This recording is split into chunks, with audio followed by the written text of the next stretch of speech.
اللہ الرحمن الرحیم۔ واقعات پڑھیے اور عبرت لیجیے۔ سبق نمبر 125، بدگمانی کا موقع نہ دو۔ بخاری شریف کی ایک حدیث میں ہے کہ آپ صلی اللہ علیہ وسلم ایک مرتبہ مسجد میں رمضان کے آخری عشرے میں اعتکاف میں تھے۔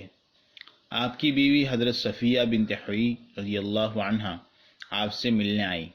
کچھ دیر بات چیت کرنے کے بعد جانے لگی تو آپ صلی اللہ علیہ وسلم ان کو چھوڑنے مسجد کے دروازے تک آئے تو دو انصاری آدمی وہاں سے گزرے اور انہوں نے آپ صلی اللہ علیہ وسلم کو سلام کیا تو آپ نے فرمایا، خبردار، یہ صفیہ ہے، یعنی یہ گمان نہ کرو کہ کوئی دوسری عورت میرے پاس ہے، بلکہ یہ میری ہی بیوی صفیہ ہے۔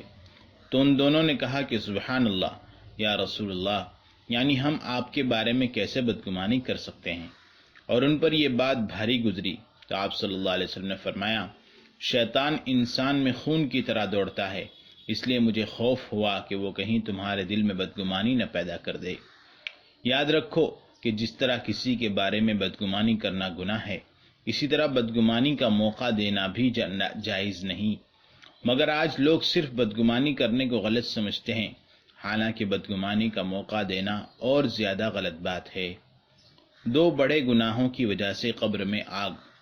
امام قرطبی رحمۃ اللہ علیہ نے اپنے تفسیر میں حضرت عمرو بن دینار رحمۃ اللہ علیہ سے یہ واقعہ نقل کیا ہے کہ مدینے کے لوگوں میں سے ایک شخص کی بہن بیمار ہوئی تو وہ اپنی بہن کی عادت اور تیمارداری کرتا رہا، پھر وہ مر گئی تو اس کو دفن کر دیا، اور قبر میں یہی شخص دفن کے موقع پر اترا تھا۔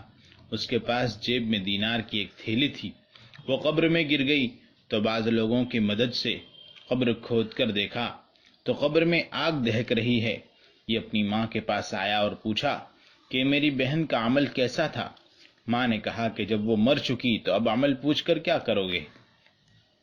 مگر جب اس نے زبردستی کی تو ماں نے بتایا کہ تیری بہن ایک تو نماز کو دیر سے پڑھتی تھی، اور دوسرے جب پڑوسی سو جاتے، یعنی سونے کے لیے دروازہ بند کر دیتے، تو جا کر ان کے دروازے پر کان لگا کر ان کا تجسس کرتی اور ان کی چھپی ہوئی باتیں معلوم کرتی تھی۔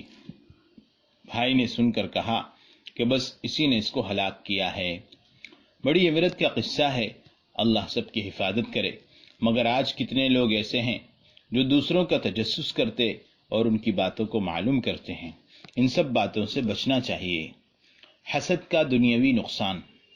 امام غزالی رحمۃ اللہ علیہ نے ایک واقعہ عجیب لکھا ہے کہ ایک بادشاہ کے پاس ایک آدمی کو بڑی نزدیکی حاصل تھی۔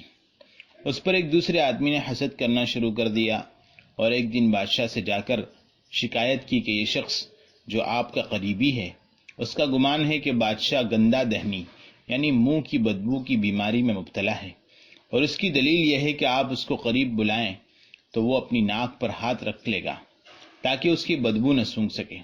بادشاہ نے کہا، اچھا، ہم دیکھیں گے۔ یہ آدمی بادشاہ کے پاس سے نکل کر اس آدمی کے پاس گیا اور اپنے گھر کھانے پر بلایا اور کھانا کھلایا، اور کھانے میں لہسن بھی رکھا جو بدبودار ہوتا ہے۔ یہ آدمی اس کی سازش سے بے خبر وہاں سے نکلا اور اپنی ڈیوٹی پر بادشاہ کے پاس گیا تو بادشاہ نے کہا، قریب آؤ۔ یہ شخص یہ خیال کر کے کہ کہیں لہسن کی بدبو سے بادشاہ کو تکلیف نہ ہو، اپنے منہ پر ہاتھ رکھا۔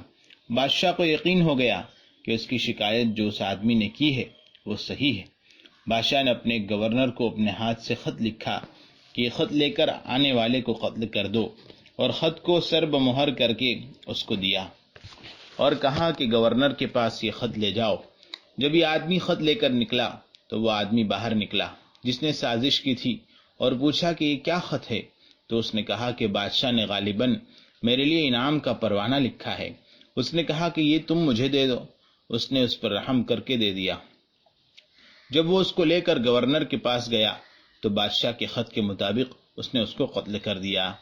معلوم ہوا کہ حسد سے جہاں آخرت کا نقصان ہوتا ہے وہیں دنیاوی نقصان بھی ہوتا ہے۔ چغل خوری کا نتیجہ۔ علامہ ذہبی رحمۃ اللہ علیہ نے ایک حکایت لکھی ہے کہ ایک جگہ ایک غلام بیچا جا رہا تھا اور بیچنے والا یہ آواز لگا رہا تھا کہ اس غلام میں کوئی عیب نہیں ہے سوائے اس کے کہ یہ چغل خور ہے۔ ایک شخص نے یہ غلام خرید لیا اور اس عیب کو معمولی سمجھا۔ چند دنوں کے بعد اس غلام نے اس شخص کی بیوی سے کہا کہ کچھ خبر بھی ہے؟ کہ تمہارے میاں ایک اور عورت سے شادی رچانے والے ہیں اور وہ تم سے محبت نہیں رکھتا۔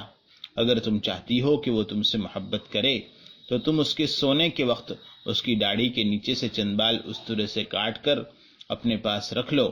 اس عورت نے سوچا کہ صحیح ہوگا اور اس غلام کی تدبیر پر عمل کرنے کا ارادہ کر لیا۔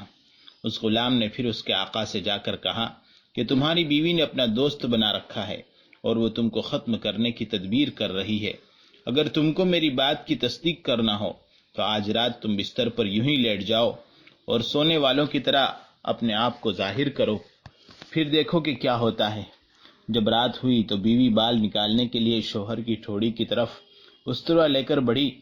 ادھر شوہر جو کہ پہلے سے بیدار تھا فوراً اس کا ہاتھ پکڑ لیا اور غلام کی بات کو سچ سمجھ کر بیوی کو قتل کر دیا۔ پھر بیوی کے خاندان والوں نے شوہر کو پکڑ کر قتل کر دیا۔ دیکھا کہ چغل خوری کا کیا نتیجہ ہے اور کس طرح معاشرہ خراب ہوا۔ اس لیے اس بیماری کو ختم کرنا ضروری ہے۔